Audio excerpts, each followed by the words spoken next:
лечить людей своих и детей мы должны сами.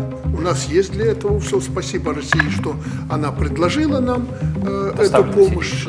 Ну, мы можем сами это сделать. Я вчера на это министру указал. Все потерпевшие, пострадавшие перевезены в Гомель.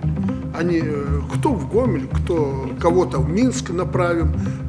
Мы их должны прилечить. Дети должны однозначно быть спасены, даже тяжело больные.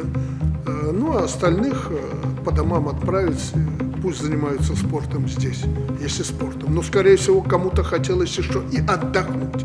Дело же не в том, чтобы там мяч погонять в Геленджике. Кому-то хотелось отдохнуть.